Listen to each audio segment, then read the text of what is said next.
gente, me llamo Roberto Nixon, soy el fundador de METAVERSE y MB3, soy de Venezuela y ustedes están escuchando, ya llegaron al canal de Mr. Johan NFT en YouTube, una de las voces más grandes y más importantes en el espacio Web3 y NFT en la comunidad hispana. ¡Vamos!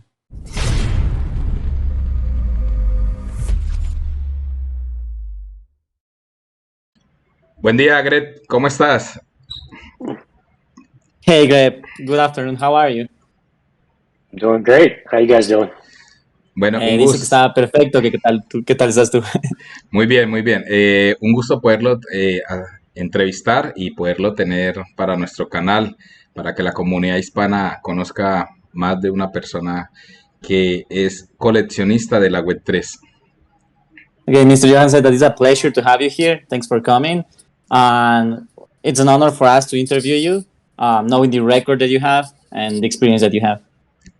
Appreciate it. I'm flattered. Don't think I've ever been interviewed before. I still consider myself fairly new to the Web3 space. So definitely flattered and humbled that you want to speak with me. Dice que se siente halagado, que en verdad él todavía se siente nuevo en la Web3, que en verdad es un halago que le queramos entrevistar, que es la primera vez que lo hacen. Bueno, qué bueno para nosotros tener esa primicia de entrevistar a alguien que va a ser muy grande en la Web3. It's amazing for us to be the first ones to interview you, and we really think that you have a bright future in the Web3. Appreciate it. I hope so. Dice que gracias, que espera. Bueno, vamos con la primera pregunta, Gret.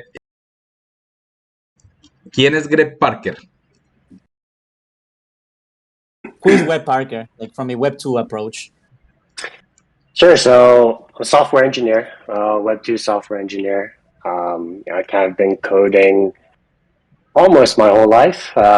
My dad was a software engineer, so I was kind of, born into it. Then started working with, startups and agencies, probably around 2014. And then, co-founded a company, a Web2 SaaS startup called Jaguara. We ended up getting acquired about 1.5 years, 2 years ago. And then I just kind of code still on the side for fun, do projects here and there, kind of just working with people that I enjoy working with. Ok, le resumo un poquito. Greg Parker es un software engineer, en español sería un ingeniero de software. Siempre ha estado como que codeando, desarrollando aplicaciones y empezó en 2014. Su papá también se dedicó a lo mismo y fundó una empresa. What was the name of your company? Sorry. Jaguara. Que una empresa que se llama Jaguar y hace 2 años se la compraron y desde ahí él sigue en el medio divirtiéndose, todavía codeando por fan, haciendo startups, todo lo relativo a desarrollar cosas. Ok, thank you. Dale, la siguiente pregunta. Bueno, Gret, gracias. ¿Cómo llegó Gret a la Web3? Okay, the next question would be, how did you enter the Web3 space? Yeah, so I've always been, kind of a technologist. I actually consider myself late to the game. I didn't really get into Web3 till probably like a year and a half ago. An entrepreneur that I follow, Gary Vaynerchuk, I'm sure everyone's familiar with him, VFriends. I've been following him for quite some time now.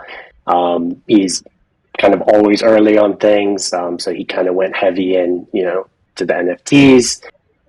So I just started dabbling, last year, mainly just kind of buying NFTs, doing like little trades, flips here and there, trying to just get a feel for the ecosystem.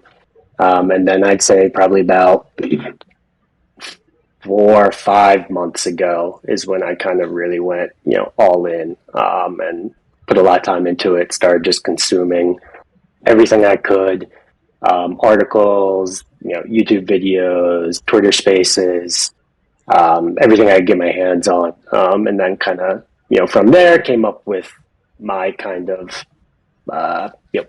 philosophy or investment thesis on like how I want to like start picking projects. Ok, entonces la respuesta de Greg es que él siempre ha estado, o sea, siempre ha estado con la tecnología, siempre ha estado metido en el mundo digital y él se considera que está entrando tarde. Él más o menos empezó en esto hace un año y medio. Y como él entró fue gracias a Gary Vee, todos lo conocemos, entonces empezó con Gary Vee, Be Friends, y eso fue más o menos del año anterior. Y recién hace 4 o 5 meses es que él considera que de verdad dio ese salto ya a meterse como nosotros llamamos full digital. Entonces ahí empezó él a educarse, a ver videos, Twitter, Spaces, todo lo que uno hace cuando ya de verdad se mete en el mundillo de los NFTs. Y ahí empezó a desarrollar su propia filosofía, su forma de tradear, lo que se sentía cómodo, como que su perfil de trader en la Web3. Gracias, Greg. Bueno, vamos con una tercera pregunta y esta es muy importante. ¿Por qué ser un coleccionista de arte digital? Okay, so the next question. Why did you decide to be a Web3 collector? Like, why you decided to start collecting all these pieces, all these NFT pieces? Yeah, so I mean, interestingly enough, I don't know if I would really call myself a collector. I kind of look at more as an investment. When I think of collecting, I think of like things like art, or things that you kind of have an attachment to. For me, I kind of just evaluate NFT projects, based on a certain set of criteria, and if I see an opportunity there, then I'll kind of go all in. The reason why, I mean, if we're talking from like an investment standpoint, the returns, the possibility of the returns are there. I think if you get in, with a new project that has a lot of potential, like an MB3, then you have the opportunity to do really well. Ok, entonces él dice que él no sé si se puede llamar a sí mismo un colector, porque él lo ve más como una inversión. Él cree que cuando tú eres un colector tienes cierto apego emocional, en cambio como él invierte es que él ve proyectos bajo serios criterios y si los proyectos pasan estos criterios, entonces él decide invertir. Y él ve que desde el punto de inversión como tal, todos estos proyectos que son nuevos es una buena entrada, te da una buena entrada y es un bajo riesgo a largo plazo, cuando estos proyectos ya desarrollen y empiecen a hacer y seguramente tengan retornos muy buenos. Entonces es lo que él dice, él se ve más como un inversor que como un colector como tal. Porque Bueno, también considera que el arte es más como que, o sea, colector es más como que de piezas de arte como tal. bueno, esta cuarta pregunta tiene que ver con la anterior respuesta y es ¿cómo escoge él una colección para invertir?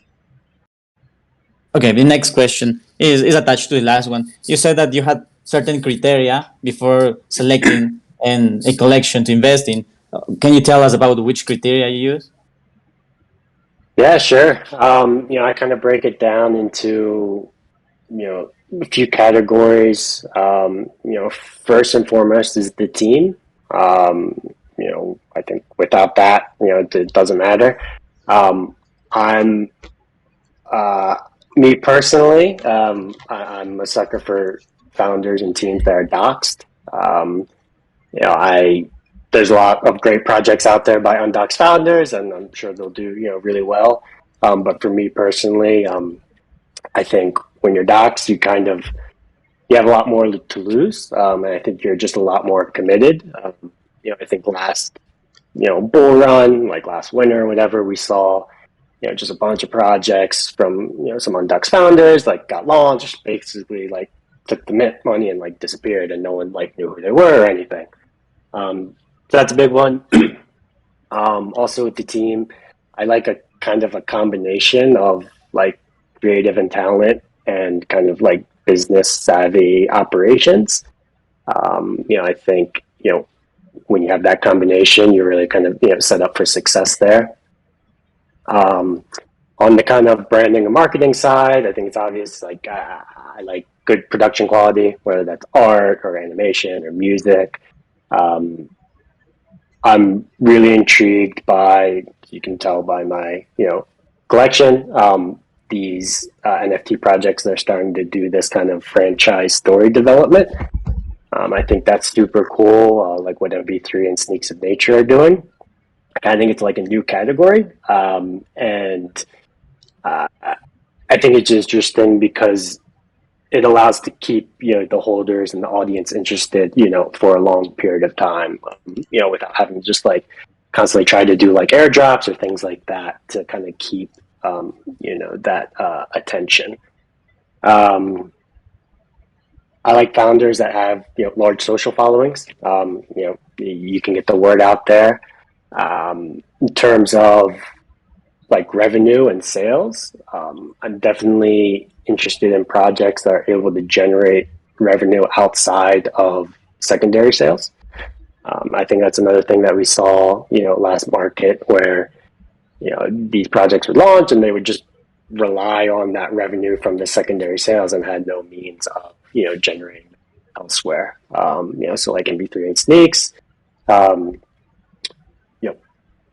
they can generate, revenue. They have partnership deals, merch, you name it. And then kind of like final would be like holder rewards, like what's the value, given to the holders. Both MB3 and Sneaks are exploring that kind of IP in the franchise equity. We'll see like if and when regulation comes around and how that, kind of works, since, they're not securities and, there's a whole bunch of legal stuff that I think has to happen, first, but I think we'll get there. And then, other things like, is there, special access to take that into consideration? Certain, like, is there distributions through a coin? Anything like that. That's more or less it. Those basic categories. Okay, thank you very much. That was a long-winded. Long one, yeah. I'm typing everything. Él dice que existen varias categorías. Que la primera, por supuesto, es el equipo de trabajo. Él personalmente le gustan equipos de trabajo que estén doxeados. No sé cuál sería la palabra para doxeados en español, pero que se sean conocidos, o sea, que sepamos quiénes son. Y a él no le gusta, y él dice que es muy alto el riesgo que corres si tú inviertes en un proyecto donde el equipo no está doxeado. Dice que ya lo vimos en el anterior mercado alcista, que hubieron muchísimos proyectos que el staff no, o sea, el equipo no mostraba quiénes eran, y apenas pudieron se huyeron con el dinero, hicieron un rug pull como lo conocemos. De ahí también él dice que obviamente ve cómo se maneja el branding, cómo maneja la marca, la calidad de producción, ya los visuales, toda la ejecución del proyecto como tal, que sea algo de calidad, obviamente. Y él también dice que le interesa mucho, y por eso está invertido bastante en Sneaks of Nature y en V3, que es el desarrollo de una marca. Este juego de ir poco a poco desarrollando una marca, incluso podemos hablar un poco del storytelling, de cómo vas desarrollando, porque vas haciendo drops cada cierto tiempo, y es como que es el desarrollo de la marca. Entonces así a las personas y a los inversores en tu proyecto los mantienes interesados, porque siempre va a haber algo más, siempre como que se acaba algo y ves qué más va a haber. Otra categoría, cuando ya hablas de la parte económica, él dice que le interesa mucho que estos proyectos sean capaces de generar dinero no solo en el mercado secundario, sino que tengan otras formas de generar dinero, como por ejemplo con partnerships, con aliados, con merchandising, de diferentes formas. Otras categorías es que se les dé de vuelta a los inversores. Tal vez él se refiere a esa comunicación, a que siempre se esté en contacto con los inversores, se les dé de vuelta. Y de ahí él se mete un poco, aquí también otro tema que toca, es la IP, es como que el derecho de autoría. Y él ve que en MB3 y en Sneaks of Nature están explorando esto, ¿no? Y él dice que él ve que esto en un futuro puede ser bastante optimista en cómo podamos manejar eso, ser dueños tal vez de nuestros propios NFTs. Entonces dice que ahorita, claro, es un poco engorroso porque no está claro cómo se va a manejar por el estado actual de la Web3, pero que él ve en eso un potencial muy grande y le gusta invertir en proyectos que jueguen con esto del IP. Bueno, gracias, Greg. Bueno, un poco más profundizando esta sexta pregunta, que es un poco más sobre MB3. Ya nos aclaraste algo sobre qué te gustó de MB3. Bueno, en particular, ahora algo más profundo, ¿qué lo inspiró a invertir en MB3? Porque sabemos que en este momento eres el holder que más tienes assets. Yeah. So now being touching a little bit more deeply in this topic, we want to know a little bit more about MV3, right? You have mentioned MV3 several times already, and we want to know like what pushed you to be. I think right now you're the top one holder with over 100 NFTs. Or what pushed you to get into this amazing collection so far? Yeah, so I mean, just kind of reiterating, I guess, on my last, answer, I can, like, we kind of go down, that, call it a checklist, starting with the team, that combination of, the creative and the talent and the, business savvy, we'll call it. I mean, J-Mace, right, founding right on Spirit things, obviously knows how to develop a story. When you look at Tomas and the art, amazing. The little like snippets that we've seen, kind of the video and the animation, are really amazing and captivating. And then obviously you got Roberto. I mean, he's just a beast. And the Metaverse, Instagram page for a while. What he's done with that is amazing. Like he builds apps, right? So he's just got that, that kind of winning mentality. Most of them are doxed, right? So again, kind of a lot to lose. You're not going to get rug pulled here because they have such a huge following. Like they're so well known. Like it's just not going to happen.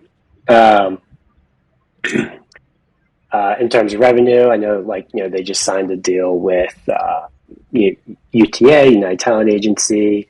I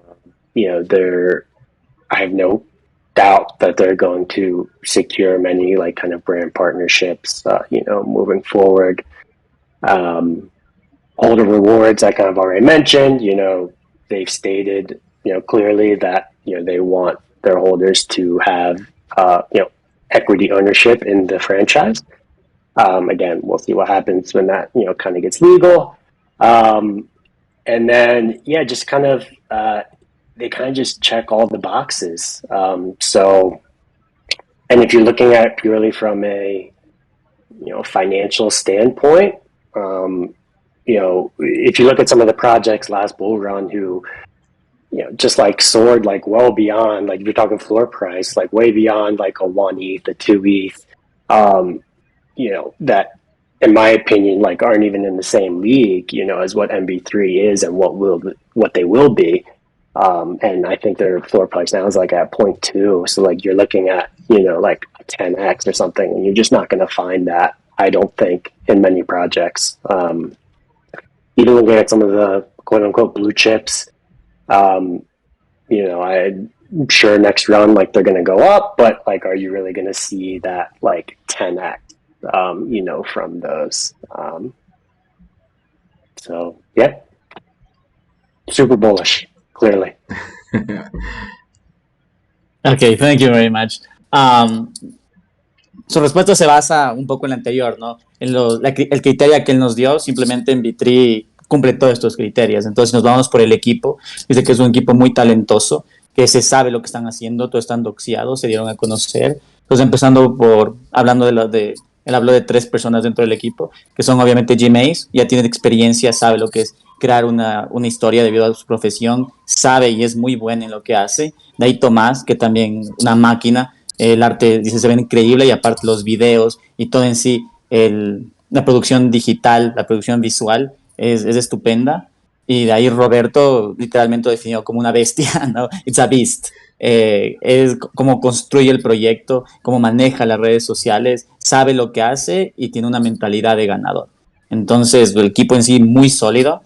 De ahí también habla de que es un proyecto muy seguro. Tú sabes, hablas con ellos directamente, sabes que no va a ser un rug pull. Es imposible que sea un rug pull por la cercanía que han creado, por cómo han tratado el proyecto.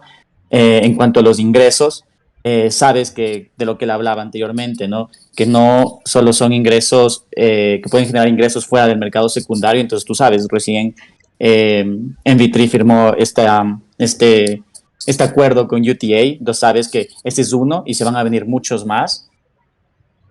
Aparte también hablando de los holders, de recibir a los holders, se sabe que Roberto y la gente dentro de MT quieren que la gente que está holdeando, los inversores, tengan parte de las ganancias de la franquicia, que tengan un porcentaje. Y de ahí él toca un tema interesante, ¿no? que ya es una comparativa, que tú ves proyectos que en el anterior bullrun actualmente se encuentran en el floor price de 1 o 2 de Ethereum, y que si los comparas con MVP no llegan ni a los talones, que el potencial de MVP es muy grande. Y de ahí él habla, ¿no? De que por qué tal vez no invertir en blue chips actuales y invertir en MVP3. Y es por el potencial que tiene justamente, ¿no? Los blue chips, él duda que en un mercado, en el próximo bull market, hagan un 10x, un 20x, mientras que MVP lo puede hacer tranquilamente. Entonces es eso, el potencial que hay, y como él había hablado anteriormente, es eso, invertir en un proyecto temprano. Bueno, Greg, eso creo que lo tenemos muy claro todos, que Invitri va a ser eh, un éxito total en unos años y bueno, también pienso lo mismo que tú. Bueno, vamos con otra pregunta, ya hablando de cómo vamos a ver la Web3 en unos años. Entonces la pregunta sería, ¿cómo ves la Web3 en 2 a 3 años? Okay, so Mr. Johan was saying that we all agree. I think we all have we have a big investment, but we all have a little bit of NFTs in NMV3. We are bullish in this project, as you said. So the next question would be, how do you see Web3 in a couple years? Good question. I'm hopeful. Obviously, there's a lot of like venture capital money being, kind of entered in this space, typically around like the software companies. So I think in the next couple of years we'll start to see the user experience start to get easier for your, we'll call them non-techies, to get into the space. Right now, just the process of like, getting on an exchange, setting up a MetaMask wallet, right? Having to just like know about all the security risks and the scams and what it means to sign a transaction and, things like that. It's still pretty daunting. And I think, in order to get, kind of mass, adoption, kind of in the space, that's going to have to be easier, where someone can just simply sign up like they're signing up for a Web2 service, and they're kind of like in and can, buy NFTs and things like that. I think we'll start to see, we're already seeing it with like Starbucks. I think a lot of companies are going to start offering some sort of NFT reward program. And, we'll definitely see kind of mass adoption, within the next few years, in my opinion.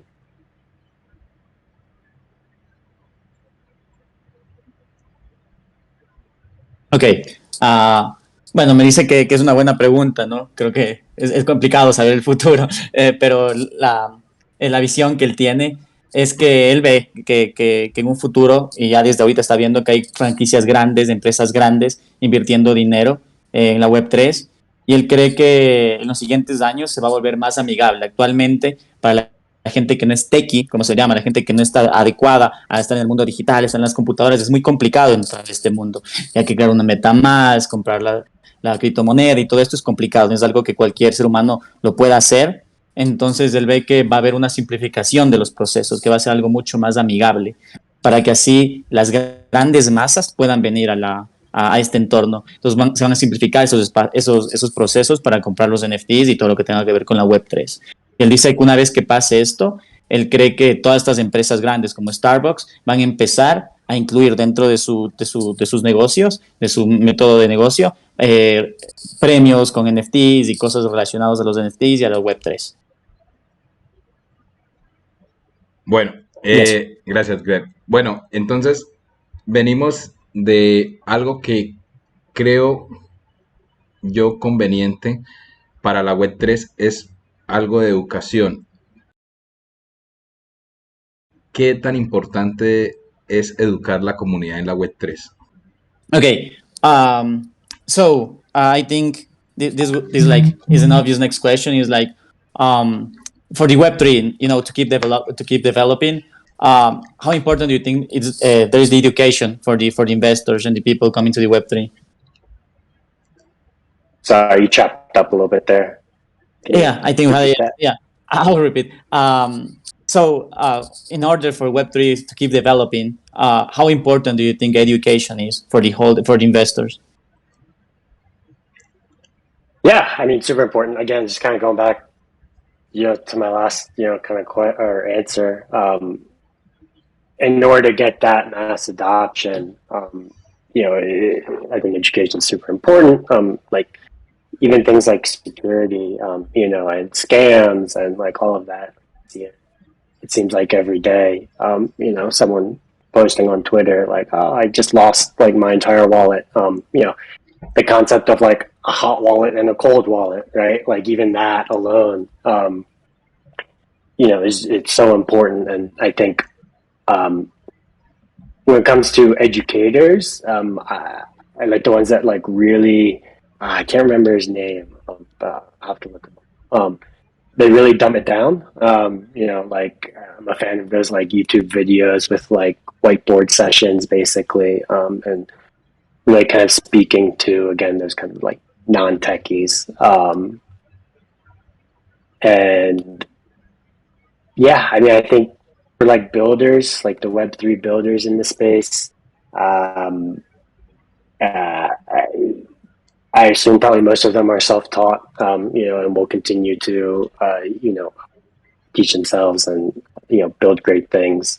But I think the education on the mass adoption side is kind of necessary. Okay, thank you, Greg. So, entonces él dice que es un poco reiterando la pregunta anterior, ¿no? Que la educación es necesaria para lograr esa adopción de masas en la Web3.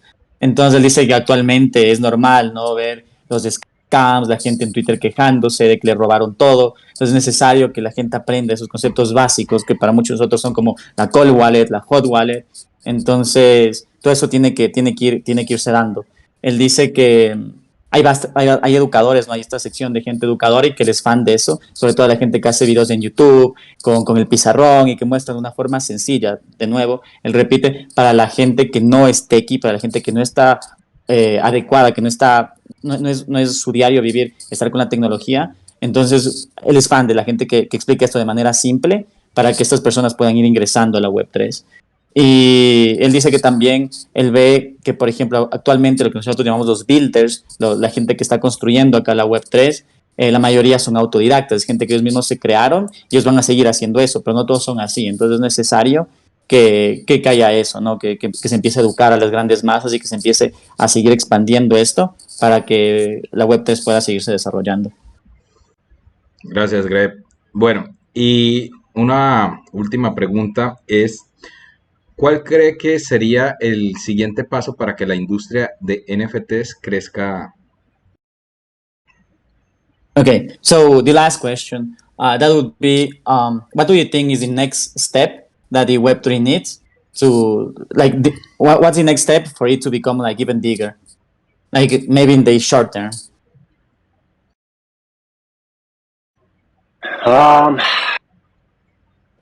Good question. And I don't want to repeat myself, but again, that kind of ease of getting set up, I think we're going to see that, again, this like, if you think of the Starbucks example, and kind of rewards, everybody drinks Starbucks. There's a Starbucks every mile, it seems like, so, tying that free coffee, to an NFT, everyone's going to want to do it.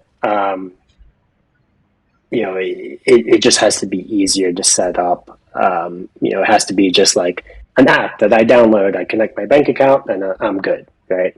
I don't have to worry about security. I don't have to worry about, all those things that kind of scare people off.